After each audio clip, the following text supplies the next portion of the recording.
Alors que j'étais nulle. Mais nulle. Je sentais que j'avais besoin de créativité.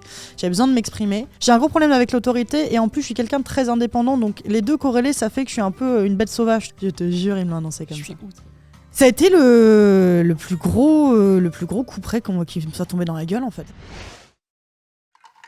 Hey, bienvenue sur le podcast L'effet kangourou. Je m'appelle Valentine Soda et je suis ravie de débarquer dans tes oreilles et sur ton écran. Je suis la CEO d'une boîte qui s'appelle Marketing Fastoche et je suis passionnée par l'entrepreneuriat et la capacité à rebondir. Je trouve que c'est vraiment dans l'échec qu'on apprend et c'est exactement ce que tu vas découvrir aujourd'hui dans ce podcast. Laisse-moi te présenter mon invitée du jour. Elle n'a pas sa langue dans sa poche et elle a su jouer des coudes pour rebondir et retomber sur ses pattes. J'ai la joie d'accueillir aujourd'hui Juliette Cadeau.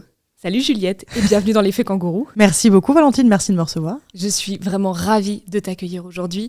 Je suis vraiment très très heureuse de pouvoir t'avoir dans cet épisode-là parce que tu as une personnalité que j'admire beaucoup. Tu fais partie de ces nanas qui sont sans filtre mais qui sont d'une tendresse et d'une authenticité infinie. Et t'es un puits de science dans ton domaine. T'as beaucoup touché à la création dans ton parcours, peu importe la forme que ça a eu. Et c'est ce qui t'a amené à être indépendante aujourd'hui. Mine de rien, t'as traversé pas mal d'épreuves qui ont forgé cette personnalité qui est mémorable. Est-ce que tu es partante pour aujourd'hui nous imprégner de ton vécu ? Eh bien écoute, oui, c'est une des grandes premières pour moi, mais je suis ravie de le faire avec toi. Et je suis sûre que tu vas pouvoir en tirer plein de leçons, plein d'apprentissages super intéressants. Juliette, est-ce que tu peux te présenter à la caméra, qui est déjà fan de toi, s'il te plaît ? Bien sûr, je la comprends. Bonjour, je m'appelle Juliette, j'ai 31 ans, je suis entrepreneuse dans la communication. J'ai monté mon agence de communication il y a 9 mois maintenant, après 3 ans et demi de micro-entreprise, et je crée à côté de ça du contenu sur LinkedIn pour porter mon business. Et c'est comme ça qu'on s'est rencontrés avec Valentine. Exactement, parce que ça fait un petit bout de temps qu'on se connaît mine de rien, mais on s'est rencontrés en vrai il n'y a pas si longtemps. Exact. Et en discutant, je me suis dit, mais cette nana-là, faut la faire parler. Faut la faire parler devant des caméras. Ce que tu as vécu est trop intéressant. Déjà, la première question que je vais te poser, dans quel environnement est-ce que tu as grandi ? Est-ce que tu as eu un modèle entrepreneurial ? Pas vraiment. Alors oui et non, dans le sens où moi j'ai un père qui est en profession libérale, donc qui est kinésithérapeute. Donc on est sur quelqu'un qui se forge sa patientèle, etc., qui la fidélise et tout, mais c'est pas tout à fait une entreprise. Je n'ai personne dans mon entourage, que ce soit familial ou même amical quand j'étais plus jeune, il y avait des parents chefs d'entreprise, mais je les connaissais pas trop. Donc j'ai jamais grandi dans monter une entreprise, connaître les statuts juridiques, savoir comment se débrouiller pour créer une clientèle, etc., etc. Donc oui, sur de l'indépendance, mais pas sur l'entrepreneuriat en tant que tel, comme on l'entend en termes de création d'entreprise en elle-même. Du coup, tu as grandi avec l'idée de, pour se former, il faut faire des études. Ah oui. Tu as commencé comment ? Eh bien, j'ai commencé avec un père qui te disait que si tu faisais autre chose que médecine, ça ne valait rien. Sachant que moi, j'ai jamais été une matheuse. Alors, c'est assez marrant parce que j'ai poursuivi le rêve, la chimère, jusqu'à mes 15 ans, que je pouvais être vétérinaire, alors que j'étais nulle. Mais nulle en maths, en bio et en physique-chimie, les trois, et en plus j'aimais pas ça. Donc en fait, très vite j'ai compris que tout ce qui était médecine et compagnie, c'était pas pour moi. Donc moi j'ai plutôt fait des études bac ES à l'époque. Maintenant les jeunes ne connaissent ce découpage-là, mais c'est économique et social, et donc c'était un bac qui faisait plus, pour les plus jeunes qui nous regardent, c'est un bac qui fait plus la part belle à tout ce qui est social, économique, histoire, etc. Là, t'aimais bien. Ouais, j'aimais bien, et aussi j'avais pas le choix. Déjà que j'avais dit à mon père que je ferais pas S, si je fais L, bon. J'ai fait L, mais pas de soucis, t'inquiète. oui, non, mais tu les connais, là. Et après ton bac, du coup, t'as filé où ? Alors, j'ai filé en année de droit. J'ai fait une première année de droit parce que, on m'a posé la question récemment, pourquoi le droit ? Et il est vrai que je sais pas trop répondre. Moi, il y a une phrase de mon prof de français de seconde qui me reste toujours. C'est que parfois, quand t'aimes vraiment quelque chose, tu sais pas exactement expliquer pourquoi. Et le droit, c'était un peu ça. C'est toujours quelque chose qui m'a fascinée. Alors, il s'avère que j'ai pas du tout la logique droit, ce qui fait que j'ai pas continué là-dedans, mais ça m'avait toujours assez fascinée. Et le côté art oratoire, maîtrise des mots, m'a toujours assez intéressée. Donc j'ai fait un an de droit. J'ai très rapidement compris que c'était pas fait pour moi parce qu'en fait, le droit est une vraie logique. C'est un vrai langage à part entière. Et rappelez-vous, quelques minutes avant, je ne suis pas matheuse, je ne suis pas quelqu'un de logique, je suis quelqu'un de créatif. Ce qui fait que tout ce qui est logique, condenser les savoirs, etc., les raccrocher de manière logique, c'est pas trop mon truc. Ça, tu t'en rendais compte déjà à l'époque ? Parce qu'à en première année, du coup, t'as 18-19 ans. Ouais. Tu te rendais déjà compte que t'aimais la créativité ? Je me rendais déjà compte qu'en fait, j'étais pas quelqu'un de très logique en général et pas quelqu'un de très fait pour les études littéraire académique, même si c'est antinomique de dire études académiques, tu vois, mais tu vois ce que je veux dire. J'avais envie, j'étais pas faite pour les études où t'es le cul vissé sur une chaise pendant 3 heures. J'ai jamais été vraiment diagnostiquée, mais moi je suis hyperactive. je m'endormais tout le temps en cours. Je m'endormais tout le temps en cours, je dormais tout le temps. Pourtant, j'avais des bonnes notes, hein, tu vois, bah, pas en maths, en physique, etc. Mais en histoire, j'avais pété les scores au bac, etc. Alors que j'avais dormi la plupart du temps toute l'année. Mais je suis pas faite, en fait, pour rester à écouter. Même encore aujourd'hui, hein, ça m'est arrivé quand j'étais en agence de com, de faire des rendez-vous clients qui à rallonge et je m'endormais limite en réunion. Okay. Donc en fait, j'ai un petit trouble de l'attention en fait. J'ai vite compris en année de droit qu'en fait, déjà, j'avais pas le langage, que j'y arrivais pas, que ça me plaisait pas tant que ça. Les seules matières qui me plaisaient, c'était les matières qui étaient pas du droit pur et dur, qui étaient droit constitutionnel, mais qui n'a de droit que le nom, parce qu'en fait, c'est l'étude de la Constitution, donc de la politique, donc très intéressant. Enfin, moi, j'aimais beaucoup en tout cas, et l'histoire. Mais tout ce qui était droit pur et dur, commentaire d'arrêt, exactement. Okay. Commentaire d'arrêt, savoir rattacher quel article du code civil va aller pour la décision, etc., la jurisprudence et tout. J'étais pas bonne là-dedans, j'avais pas la logique et ni le langage et j'y arrivais pas. T'as fait une licence entière ou t'as arrêté après ? Non, j'ai fait qu'un an. T'as fait qu'un an et j'ai fait exactement pareil, c'est incroyable. Pas vrai. Si, fou. Droit constite ma passion. Ouais. Si, ok. Donc une année de droit et après tu files en com ? Non, je file en stylisme parce que j'hésitais. Alors voilà, la preuve que je suis un peu hyperactive. J'hésitais entre le droit et le stylisme, donc des trucs qui n'ont rien à voir. Mais en fait, je sentais que j'avais besoin de créativité. J'avais besoin de m'exprimer. J'avais déjà essayé de m'exprimer à travers le dessin, la sculpture, plein de choses, etc. Et là où j'y arrivais le mieux, c'était la couture, c'était les vêtements. Et du coup, j'ai dit à ma mère, qui est artiste peintre pour le coup, que j'avais besoin en fait de partir en stylisme. Et puis en plus, j'étais dans un environnement familial assez compliqué, donc j'avais très très envie de quitter ma ville natale, donc Rouen. En Normandie, pour Paris. Parce qu'en plus, Rouen étant pas très loin de Paris, c'est à 1h10 de train, j'avais l'habitude avec mes copines de faire des week-ends, etc. à Paris.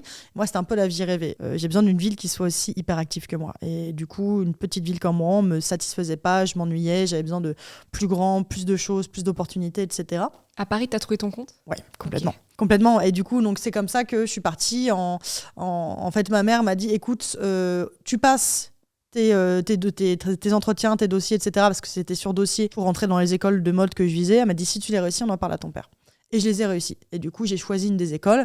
Et du coup, je suis arrivée en 2011 à Paris, donc en prépa art appliqué général.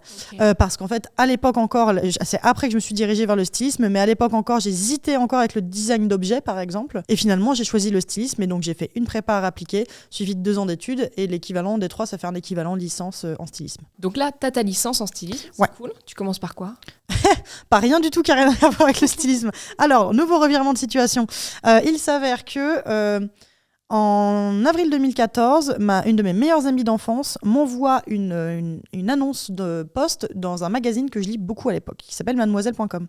Dont j'étais absolument fan à l'époque, que je lisais à l'époque. Et quand j'ai appris que tu avais bossé pour Mademoiselle, j'ai pété un câble. Ouais, voilà. Et en fait, du coup, Mathilde, coucou si elle me regarde, Mathilde savait que j'étais fan aussi et elle voit passer un poste de journaliste mode. Donc, moi, j'ai toujours bien aimé écrire. Très honnêtement, c'est ça qui me rattache à mon métier d'aujourd'hui, c'est qu'en fait, l'écriture a toujours fait partie de moi. Sauf qu'en fait, ça fait que depuis cette année que j'ai compris que c'était un vrai truc, parce que pour moi, écrire était tellement naturel que depuis que je suis gamine, que pour moi, savoir écrire n'était pas quelque chose de... En plus, c'est normal, parce que j'ai toujours écrit. Et donc, en fait, tu vois, quand j'étais gamine, j'écrivais des histoires dans mon cahier Pokémon à 8 ans, etc. Machin. Donc, je savais écrire. Et ce magazine cherchait soit un styliste qui savait écrire, soit un journaliste qui avait une appétence pour la mode. J'étais dans le premier cas, donc je postule. Ça se passe super bien avec Fabrice Laurent, qui est le patron de l'époque. Et du coup, en fait, il me dit t'es libre quand ? Je fais écoute, moi, je passe l'oral de mon diplôme le 9 juin. On est en avril 2014. Et il me dit ok, tu commences le 10. Du coup, j'ai commencé directement en fait avec un CDI, avant même d'avoir passé mon oral de mon diplôme, avant même d'avoir terminé ma collection de vêtements, j'avais un CDI qui m'attendait en fait en sortie d'école. Génial. La veille de mes 22 ans. Mais qui n'était pas vraiment un job en accord avec la licence que tu venais de faire. Pas vraiment. Il y avait quand même une corrélation puisqu'on restait dans la mode, puisque j'allais gérer la rubrique mode du magazine, mais on n'était pas dans la création parce que moi, mes études, c'était apprendre à faire une collection de vêtements de A à Z, du moodboard inspirationnel au dessin, en passant par la couture de la création des patrons, la couture des modèles et puis la couture après sur vrai tissu, tu vois. Donc tu débarques chez Mademoiselle. Ouais. Premier jour, tes missions, c'est de l'écriture, de l'éditorial. Exactement, ouais, c'est ça. Donc je découvre le métier de journaliste, journaliste mode. Donc ça va être décryptage de tendances, chercher des inspirations pour ce que l'on appelait nous à l'époque des sonars. C'est des petites brèves que tu écris pour parler des dernières tendances ou des choses qui se passent sur le net ou des choses comme ça. Et en fait, ça m'a bien appris à charbonner parce qu'on avait un rythme assez soutenu. On devait écrire 3 sonars le matin et un gros article l'après-midi. Je peux te dire que tu as intérêt de charbonner derrière. Ouais, t'envoies. Donc, t'envoies. Et moi, ça m'a vachement servi. Bon, en plus, l'avantage, c'est que moi, j'abats beaucoup de taf rapidement. Mais c'est aussi pour ça, je pense que j'abats beaucoup de taf rapidement aujourd'hui. Parce que j'ai vraiment été biberonnée à l'efficacité. Mais tu sais que ça me fait vraiment penser à ça. À l'époque, moi, donc c'était en 2014, Ouais. J'étais un bébou. 2014, j'avais 18 ans. Oui, ça va. J'avais 18 ans et je faisais mes saisons dans le parc de loisirs de mes parents. Et c'est un parc couvert, donc un grand hangar avec des gonflables, des trampolines, des tubulaires. C'était génial, meilleure enfance. Et j'accueillais les gens toute la journée, mais c'est vrai que l'été, c'est pas la meilleure période parce qu'il fait beau, les gens sont dehors. Ouais. Donc c'était vraiment un taf presque occupationnel. Parce qu'il n'y avait pas grand monde. Et en fait, à cette époque-là, j'ai commencé à lire beaucoup et je m'envoyais tous les articles de Mademoiselle parce qu'ils avaient une capacité, une délivrabilité qui était dingue. Et je me souviens des articles qui étaient d'une facilité à lire parce qu'il y avait des gifs. Tout bête. Ouais, Il y c'est avait vrai. des gifs incrustés dans les paragraphes et ça rendait le truc plus simple, ça donnait une petite intonation. Il y avait des gifs de Kaamelott, moi ça m'éclatait. Ouais. On mettait des mèmes, des gifs, etc. au milieu de la rédaction. Ouais. C'était fou et c'était révolutionnaire, tu vois, à l'époque. Et franchement, j'ai été biberonnée, ce à quoi t'as participé, c'est complètement dingue. Ouais, j'ai fait 3 ans là-bas. J'ai géré la rubrique mode pendant 3 ans. C'était vraiment cool. Hein. C'était vraiment chouette. C'était une bonne première expérience. Après, pour moi, c'est une boîte dans laquelle tu te lances. Peut-être moins maintenant. Alors après, maintenant, ça a changé aussi. Ça a été racheté. C'est différent. Donc, moi, je parle de mon expérience à moi. Moi, à l'époque, c'était plus une boîte dans laquelle tu te lances, mais moins dans laquelle tu fais carrière. En tout cas, de la manière dont je le voyais moi, c'est comme ça que je le ressentais. Pourquoi ? Magazine avec un public assez jeune, donc quand tu commences à vieillir un petit peu plus, t'es plus tout à fait aligné avec les sujets. Et puis, d'un point de vue salaire, est-ce que c'est ça qui a décidé ton départ ? entre autres. J'ai grandi dans un environnement qui n'est pas très sain avec l'argent. Toujours la peur de manquer alors qu'on n'a jamais rien manqué. Mais donc, j'ai pas un rapport hyper sain avec l'argent, mais j'ai toujours voulu gagner de l'argent parce que je me suis toujours dit qu'on a beaucoup de problèmes dans la vie. Si l'argent peut ne pas en être un, c'est tant mieux. Comment tu peux définir pas très sain, c'est-à-dire un rapport quand tu dis besoin de manquer, c'est-à-dire donc toujours la recherche de plus ? Exactement, toujours plus, jamais assez, il faut gagner de l'argent, si t'as pas d'argent, t'as rien, etc., etc. Donc jamais l'impression d'avoir une valeur étalon. Il n'y a pas ce côté, tu gagnes 2100 net par mois, t'es peinard. Ah non, c'est pas assez. D'accord. Dans ma famille, ça c'est pas assez. Ok. Donc effectivement, tu vois, donc moi j'ai été élevée là-dedans. En plus, j'ai toujours eu beaucoup d'ambition. Est-ce que c'est dû à ça ? Je sais pas. Après, c'est peut-être aussi un petit peu un côté de personnalité, mais j'ai toujours eu beaucoup d'ambition. Donc en fait, j'ai toujours voulu grimper les échelons plus haut. Et donc c'est aussi pour ça que dans la rédaction, dans les magazines, c'est pas très facile de grimper les échelons. Et puis aussi, disons que j'ai toujours eu beaucoup soif d'indépendance. Je me rappelle quand j'ai annoncé à mes copines, parce que je parle encore avec mes copines de Mademoiselle, j'ai annoncé à mes potes que je fermais ma micro-entreprise pour monter mon agence. T'en as une qui m'a dit, mais je me rappelle quand tu étais chez Mademoiselle, tu nous disais, mais moi je serais pas salariée toute ma vie, j'ouvrirai mon truc un jour. Comment ça se fait que tu l'avais en toi, ça ? Je sais pas. Tu t'es levé un matin, tu t'es dit ouais. Ah non, ça a toujours fait partie de moi. Toujours. Depuis que je suis gamine. D'accord. Depuis que je suis gamine, j'ai un gros problème avec l'autorité. J'ai un gros problème avec l'autorité et en plus, je suis quelqu'un de très indépendant. Donc, les deux corrélés, ça fait que je suis un peu une bête sauvage, tu vois. Donc, en fait, j'ai un côté très dichotomique puisque à la fois, je peux être très diplomate, mais en même temps, je suis un peu difficile à dompter, surtout en tant que salarié, en fait, tu vois. Donc... À aucun moment, tu as essayé de travailler là-dessus ? Je sais pas, de suivre des stages ou quoi que ce soit, ou de trouver un job qui te corresponde ? Non. Pourquoi faire ? Moi, je voulais monter mon truc, donc en fait, je me suis dit, le salariat est un peu un passage obligé, et puis en plus, j'ai pas les couilles pour l'instant de me lancer à 20 ans. Mais non, pour le coup, je voulais pas voir. Là-dessus, j'ai toujours eu un côté un petit peu assez balèque, de type, en fait, si tu m'aimes pas, je m'en fous. Donc c'était pareil, avec que ce soit mes supérieurs ou des collègues, je m'en fous en fait. Donc on est en 2017, tu demandes ton augmentation et te la refuses. Tu dis alors ciao. ça c'est dans l'agence dans laquelle j'ai bossé. D'accord. Ça pour Mademoiselle en fait c'est simple, j'avais envie de partir, j'avais envie de tester autre chose. À la base je voulais rester dans le journalisme en revanche, tu vois, parce que je savais pas trop quoi faire d'autre, même si je me sentais pas tout à fait alignée. Je me sentais pas tout à fait alignée dans mes ambitions parce que comme je te le disais, Le journalisme, c'est pas un métier dans lequel tu te fais des 1000 et des 100, etc. Et en plus, c'est pas un métier dans lequel tu gravis des échelons très, très rapidement. Et du coup, moi, je sais que ça va faire un peu meuf qui cherche que l'argent, hein, ce que je dis, mais en fait, j'avais besoin aussi de me dire que je pouvais faire un métier dans lequel j'allais être confortable, etc., d'un point de vue financier. Parce que j'ai des gros rêves aussi, etc. Donc, je cherche un poste en rédaction. J'en trouve pas, je trouve que de la pige. Rappel, moi j'ai commencé à travailler chez Mademoiselle, la veille de mes 22 ans. Donc j'ai tout juste 25 ans, tu vois, quand je cherche. J'ai pas envie d'être pigiste à 25 ans. En plus, être pigiste, je peux te dire que maintenant je travaille avec une rédactrice dans mon agence qui m'a dit que dans certains magazines dans lesquels elle a pigé, parfois, elle a pas pigé du coup chez eux, mais parfois ils te proposent 15 balles la pige. 15 balles la pige. Est-ce que tu peux définir un peu la pige pour... La pige, c'est en gros une demi-feuille A4. C'est une demi-feuille A4, c'est un article qui fait une demi-feuille A4. Je sais plus exactement combien c'est de caractères, mais la pige, généralement, c'est en équivalence pour que tout le monde puisse visualiser. Moi, je suis quelqu'un de visuel. C'est une demi-feuille A4. Donc, en gros, si tu fais un article qui fait l'équivalent d'une feuille A4, c'est 30 €. La vache. Et ça demande certains des magazines heures de recherche. Bien sûr, tous les magazines ne font pas ça. Hein. Mais disons que déjà, pour aller chercher un SMIC en étant pigiste, c'est extrêmement difficile.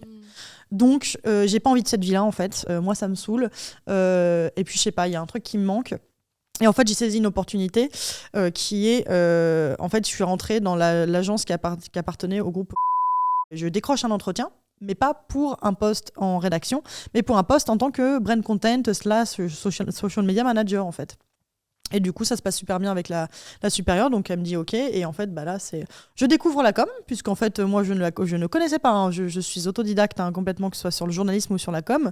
Et du coup, j'ai fait du fake it till you make it. Je comprenais la moitié de ce qu'on me disait. Alors, mon atout était la rédaction, puisqu'en fait, je cherchais un profil hybride sur à la fois rédaction et com. C'était l'époque où le brand content a commencé à prendre beaucoup plus de place et où les marques ont compris qu'il fallait arrêter de faire uniquement de la pub pure et dure et qu'il fallait créer du contenu intéressant, à valeur, pour intéresser leurs clients et les fidéliser.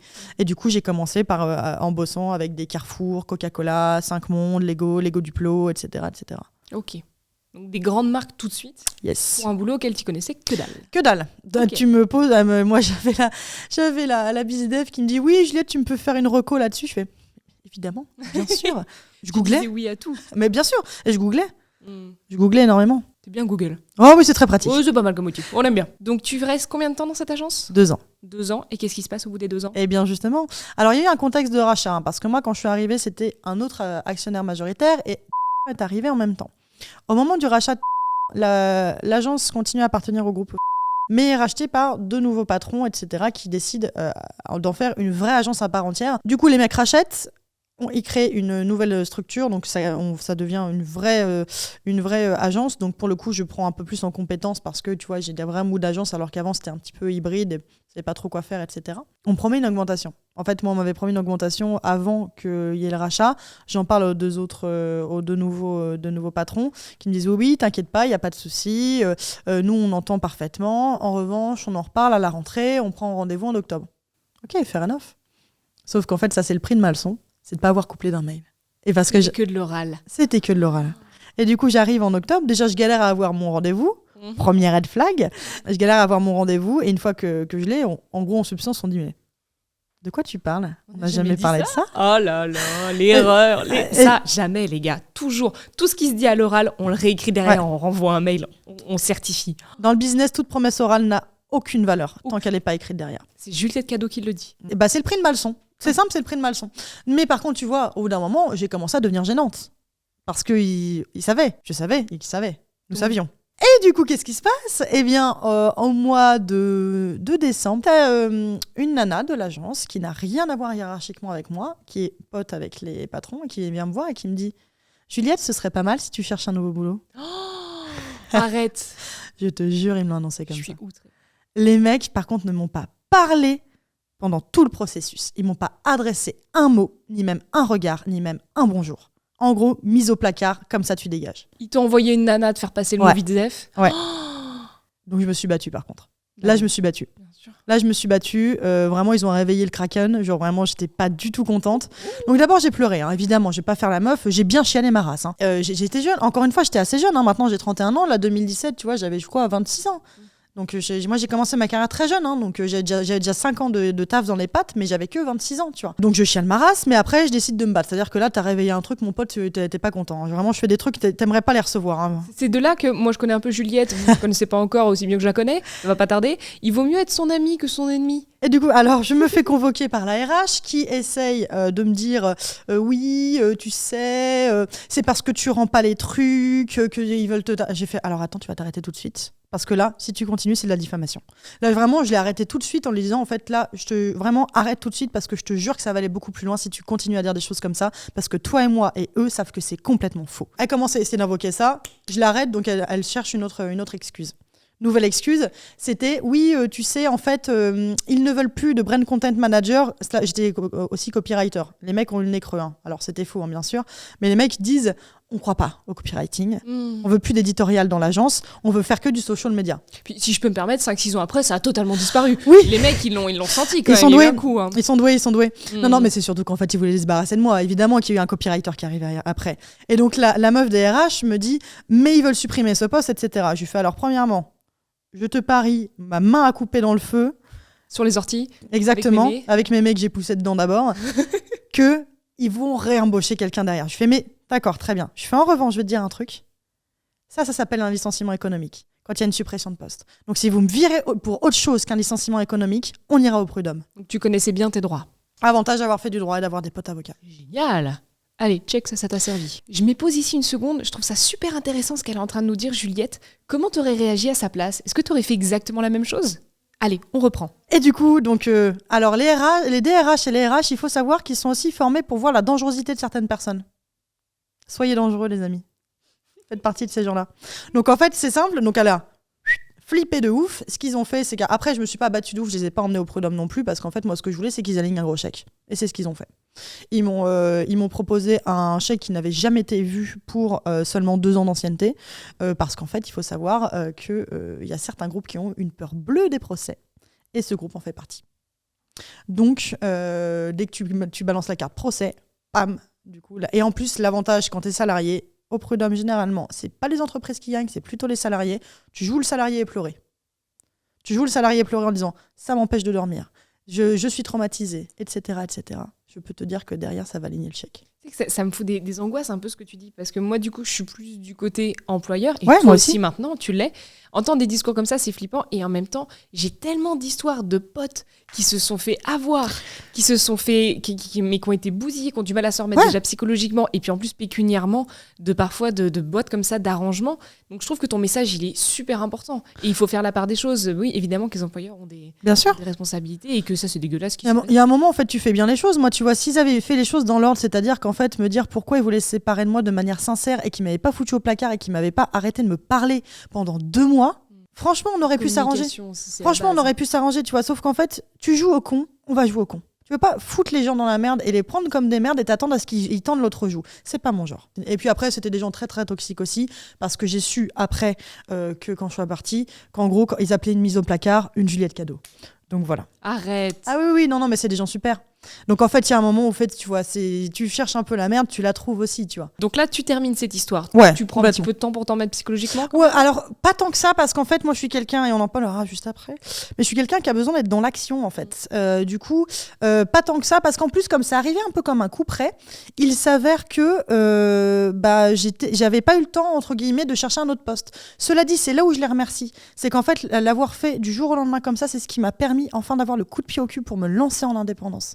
Parce que sinon, si j'avais eu le temps, j'aurais cherché un autre poste et j'aurais encore, tu vois, été dans un truc pas ouf, etc. Et même moi, être de mauvaise volonté, etc. C'est d'ailleurs ce qui s'est passé. Hein. Je t'ai pas raconté ça quand on a préparé tout ça. Mais en gros, je suis partie avec des clients, entre guillemets. Enfin, c'est des clients qui voulaient de toute façon partir de l'agence parce qu'ils n'avaient plus besoin d'un accompagnement global d'agence. Ils avaient juste besoin d'une rédactrice. Et moi, à l'époque, je vendais surtout mes services en tant que rédactrice. Et du coup, donc, ils me disent « Juliette, est-ce que tu fais du free ?» Je fais « Bah, maintenant, oui. » Maintenant que tu demandes. Voilà. Toujours oui. Donc, effectivement, c'est comme ça que je me lance en free. Sauf que finalement, cette mission-là avec ce client ne dure pas tant que ça. N'est pas assez régulière pour que je puisse avoir... du pécule régulier. Ce qui fait qu'en plus, du coup, je panique un petit peu, je sais pas trop comment ça marche, etc. à l'époque. Un rapport à l'argent. Voilà, exactement. Okay. Et du coup, en fait, je prends un CDD pendant 6 mois. Et là, ça a été le coup près. Là, ça a été vraiment... En plus, je suis l'annonceur, donc j'étais bien mieux payée. que par rapport aux agences. Sauf qu'en fait, tu vois, c'est un peu comme avoir fait du droit pour savoir que je voulais faire du stylisme. C'est en gros, j'avais besoin de faire ça pour comprendre. J'avais besoin de faire ça pour sceller le truc qu'en fait, ce serait, je pense, pour l'instant en tout cas, ma dernière expérience en tant que salarié. Parce que tu vois, alors ça s'est pas mal passé, mais par exemple, je m'intégrais pas du tout dans l'équipe. Je les traitais comme des clients, alors que c'était mes collègues. Tu vois, je fitais pas du tout dans le truc, et en fait, c'est parce que dans ma tête, je pense que j'étais déjà partie, et ça a été la chose qui m'a fait me dire, en fait, maintenant, t'arrêtes tes conneries et tu te mets en indépendance. Surtout qu'en plus, c'est pendant ce CDD que j'ai commencé à avoir de plus en plus de demandes en free, donc j'étais partout. Et donc, je travaillais à la fois dans mon taf salarié et en plus, je faisais des missions de free à côté qui prenaient de plus en plus d'ampleur. Donc, c'est là où je me suis dit, en fait, arrête. Et tu te lances. Et donc, c'est en octobre 2019 où je me suis ma micro-entreprise date de janvier 2019 en ouverture, mais je me suis vraiment lancée à 100% en octobre 2019. Ok. Et donc, création de contenu sur LinkedIn. Aujourd'hui, tu as une agence qui prend de plus en plus d'ampleur. Yes. Tu t'es associé avec des gens sur certains projets. Tout à fait. Comme canal d'acquisition, tu as communication, LinkedIn, Insta, Newsletter. TikTok. Ouais. Pour l'instant. C'est déjà pas mal. C'est pas mal, hein. Ouais. Thread, un peu, t'as commencé. Ouais, mais on est banni, donc... On va revenir. Oui, on reviendra. On va revenir largement. Et aujourd'hui, tu te régales. Ouais, carrément. Alors là, c'est jamais été... Mais tu vois, je suis contente d'avoir eu toutes ces expériences-là. D'avoir eu toutes ces claques dans la gueule aussi, parce que ça me permet aussi, je pense, en tout cas... Alors, après, j'ai pas la prétention pour l'instant de dire que je comprends les anciens patrons, etc., parce que j'ai géré une dizaine de personnes, tu vois. Moi, c'est pas mon cas. Je gère 3 personnes, et en plus, c'est des personnes qui sont en free, tu vois. J'ai pas encore d'employés de manière officielle dans ma boîte. Mais disons qu'en fait, ça m'a aussi aidé à savoir quel genre de manager je veux être. Et ce que je veux pas être, surtout. Donc, en vrai, moi, je regrette pas du tout d'avoir eu ces...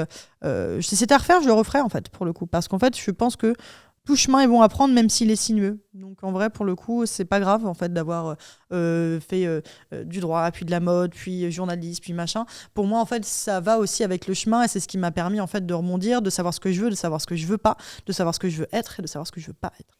Concernant qui tu es, qui tu veux être, est-ce que tu as déjà, dès le début, eu l'image de « Ok, si je suis indépendante, ça va filer droit, ça va aller avec le côté hyperactif, je vais bosser avec des clients super cool, je vais écrire comme je parle, comme je suis ». T'avais déjà cette vision-là ou c'est venu petit à petit ? Pas du tout, c'est venu petit à petit. Okay. J'ai tout apprivoisé au fur et à mesure. J'ai apprivoisé aussi les choses que je connaissais pas, puisque moi, j'ai aucune formation, ni en com, ni en commercial, ni en entrepreneuriat.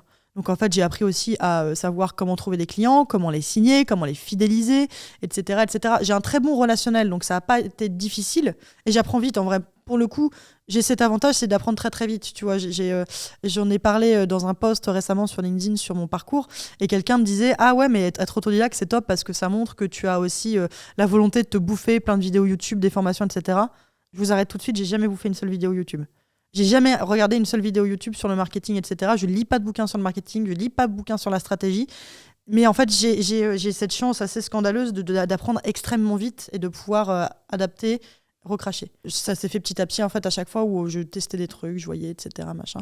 Après, en termes de clientèle, j'ai toujours eu un bon relationnel. Je suis quelqu'un qui a beaucoup d'amis, qui sait bien parler aux gens. Je suis le genre de personne à qui les petites vieilles parlent dans le métro ou dans le train. Tu vois, voilà. Donc, là-dessus, c'est que ça, je joue aussi avec mes atouts naturels, tu vois. Au niveau de ta personnalité et au niveau de ton caractère, moi, c'est quelque chose qui me passionne, que j'admire énormément chez toi et que j'envie beaucoup chez toi, c'est ce côté « tu m'aimes pas, je m'en fous ». T'as un côté qui est hyper dur, t'as à la fois, je sais pas comment ça, tu serais comme les petits nounours en chamallow et en chocolat, mais inversés, c'est-à-dire que t'as l'air douce et molle en apparence, puis à l'intérieur, il y a un côté un peu plus dur.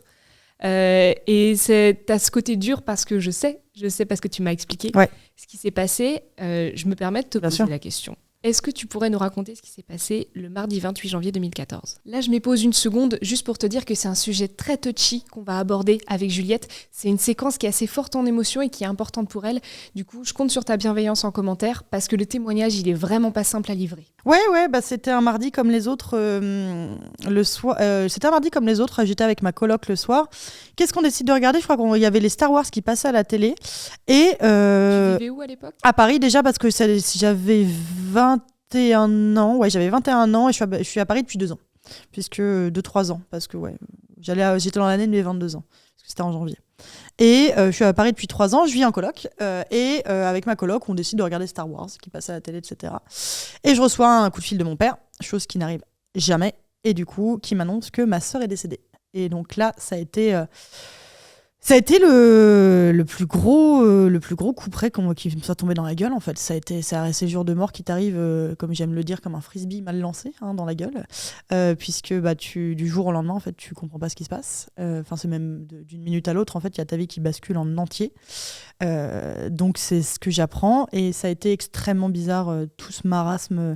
Ça fait 10 ans bientôt, mais c'est toujours extrêmement bizarre d'en parler, surtout que c'était une des premières personnes. En fait, c'est la première fois que j'en parle publiquement. Et j'ai pas mal analysé avant que on prépare cet épisode, enfin pendant que moi je le préparais dans ma tête. J'ai besoin d'en parler aujourd'hui parce qu'en fait j'en ai marre de cacher ça comme si c'était une honte, alors qu'en fait ça fait partie de moi et que j'ai pas à avoir honte de ça. Au contraire, enfin c'est pas comme si c'était moi qui l'avais tué, tu vois, voilà. Et puis je pense pas que je serais là, je serais sûrement en tôle. On pourrait tourner au parloir. Oui. Bonjour, avec le téléphone. C'était ta petite sœur? C'est ma petite sœur, ouais, tout à fait. Elle avait quel âge? Elle avait 15 ans. Okay. Elle avait 15 ans, et en gros ce qui s'est passé, c'est un accident très bête, parce que la plupart des accidents mortels sont des accidents très bêtes, et elle a été renversée par le tram de notre ville natale qui est Rouen.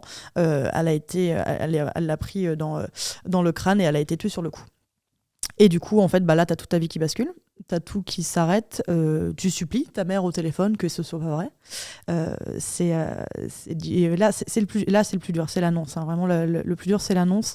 C'est de voir, en fait, tout ça, c'est appeler les potes, de voir ma coloc qui sait pas quoi faire, appeler les potes pour qu'ils viennent, regarder un film de merde tous ensemble, moi complètement sous le choc, me réveiller le lendemain, prendre le train. Et le plus dur, c'est tout le monde qui t'appelle. Parce qu'en fait, ça te fait réaliser. Tout le monde qui te dit j'ai appris, j'ai su, j'ai machin, etc.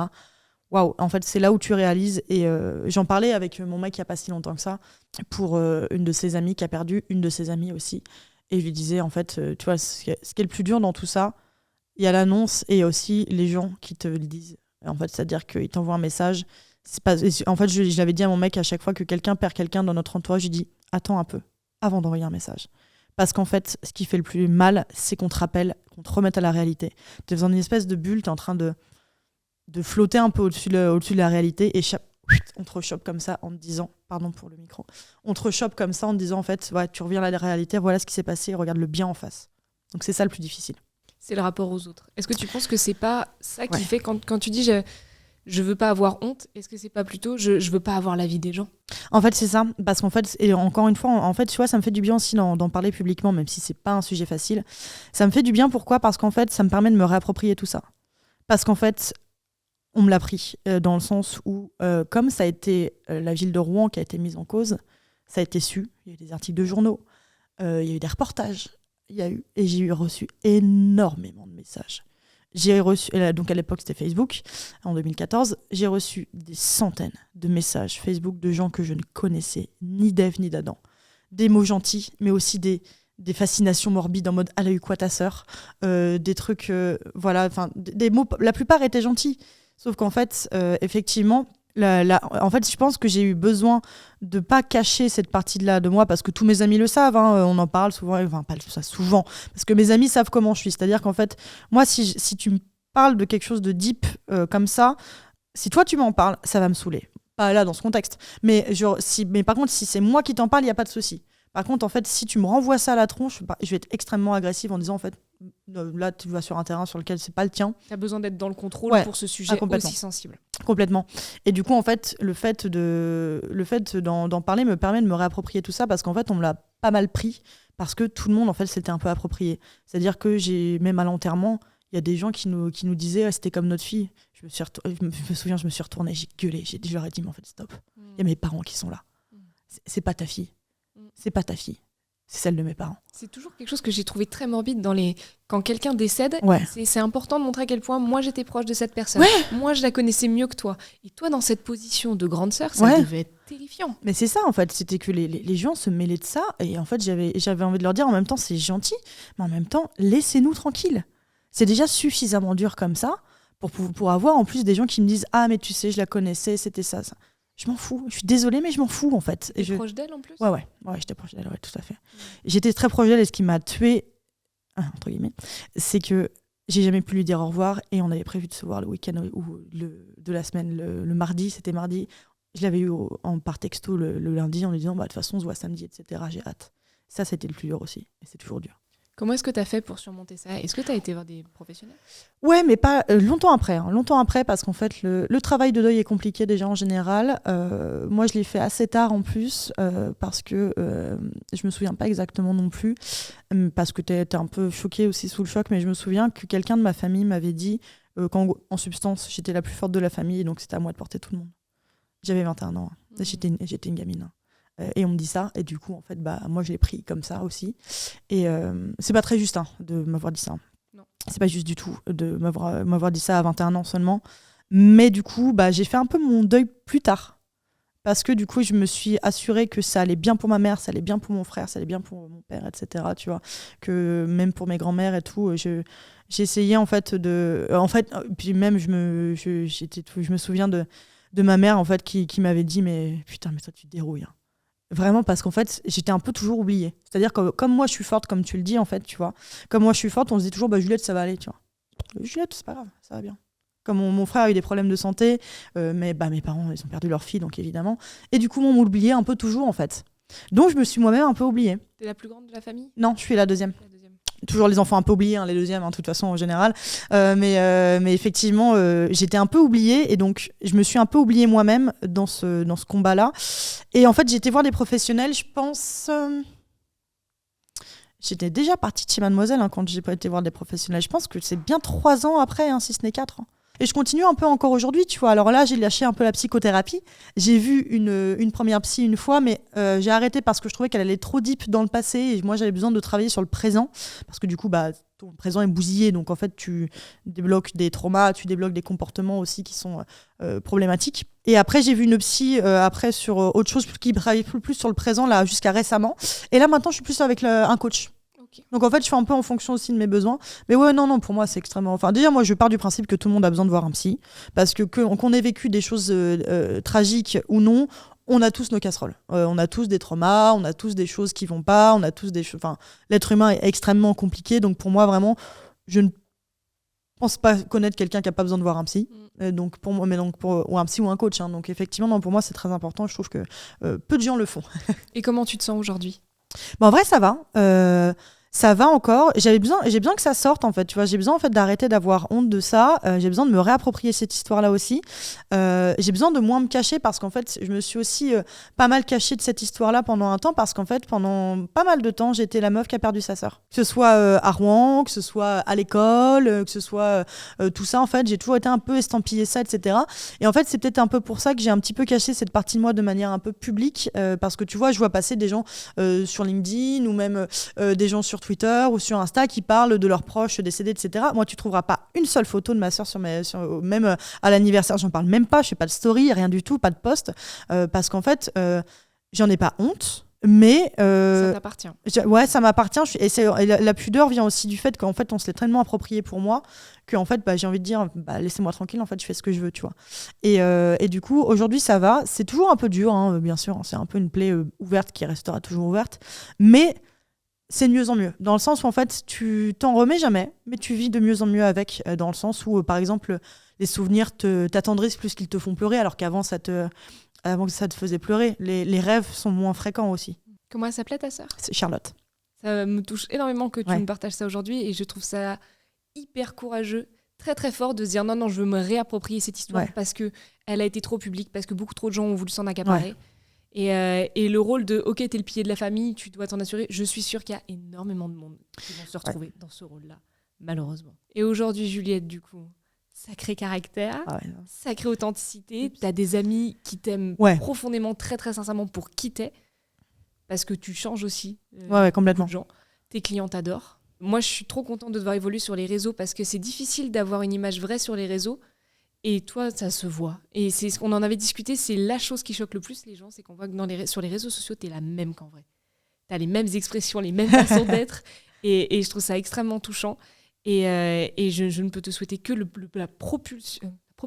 Le propulsionnage. Que la propulsion de ton agence. Mais je ne me fais aucun doute pour ton succès pro. Et succès perso, absolument. Aucune angoisse non plus de ce côté-là. Ça va. Merci beaucoup, Valentine. Ça me touche. Je sais pas toi, mais je trouve que Juliette, elle a bien remonté la pente, elle a bien la pêche, et je crois qu'on va lui lancer un petit défi.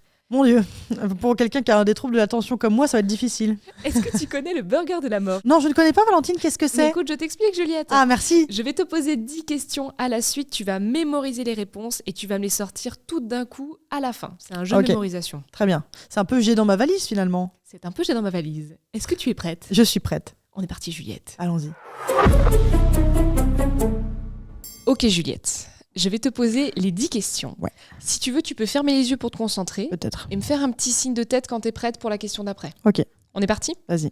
Question numéro 1. De quelle couleur est le logo LinkedIn? Question numéro 2. Quelle est la 6e lettre de ton prénom? Putain. Question numéro 3. Vrai ou faux? Je donne régulièrement une jambe au don d'organes. C'est la réponse que j'espère ou c'est la réponse vraie? À toi de me dire. C'est toi la créative. Très bien. Question numéro 4. Dans la pub, qui pousse le bouchon un peu trop loin? 5. Ton nom de famille, c'est Cadeau. C-A-D-O-T. Est-ce que c'est l'acronyme de carrément adorable, douce, obstinée et têtue? Merde, j'ai déjà oublié la 3e. Question numéro 6. À ton avis, la personne qui nous regarde là sur son écran est plutôt BG ou objectivement pas ouf? Je viens de me prendre le micro dans la gueule. Question numéro 7. C'est qui le plus fort? King Kong ou Camaro? Question numéro 8. Est-ce que tu penses qu'en bande organisée, personne peut nous canaliser? Question 9. En vrai, l'acronyme de ton nom de famille Cadeau, c'est Cagole artiste déjanté d'outre-tombe? Alors, j'ai au moins les 2 premiers. J'ai les 3 premiers. Je suis à 9 surtout. Ah oui, merde, pardon. Il me reste la dernière. C'est dur votre truc. Dernière question, question numéro 10. Comment s'appelle ce podcast? Je t'écoute, Juliette, pour tes 10 réponses. Je peux vous dire que la Jeep Renegade sera pour moi, puisque... Et le panier garni? Bien sûr. Bleu, vrai. Maurice, oui. Carrément BG. Camaro, oui. Oui, évidemment. Et l'effet kangourou. Bravo, Juliette. Merci beaucoup. J'ai l'honneur de te desservir ce petit kangourou d'or. C'est pas vrai. C'est pas vrai. Oh, je serais pas venue pour rien. J'ai l'honneur de t'offrir ce kangourou d'or, qui n'est pas vraiment un kangourou, parce que je vais recevoir un joli kangourou en bronze que je n'ai jamais reçu. Pour toi, la plus belle coupe que je puisse t'offrir. Qualité supérieure. Tu vas pouvoir regarder la caméra juste ici et remercier tous tes proches, remercier tes amis, remercier tous ceux qui t'ont aidé dans cette aventure entrepreneuriale et qui t'ont guidé jusqu'à ce podcast. Merci à tous, merci de me soutenir jour après jour. Vous voyez que mes efforts ont été récompensés vu la qualité de ce trophée. Merci à tous d'avoir suivi aussi cet épisode et merci surtout à Valentine de m'avoir reçu. Merci à toi, Juliette. Bye, cochonaille. Et merci à toi d'avoir suivi ce podcast jusqu'au bout. Tu peux t'abonner pour suivre les prochains épisodes et moi je te retrouve très vite. Ciao!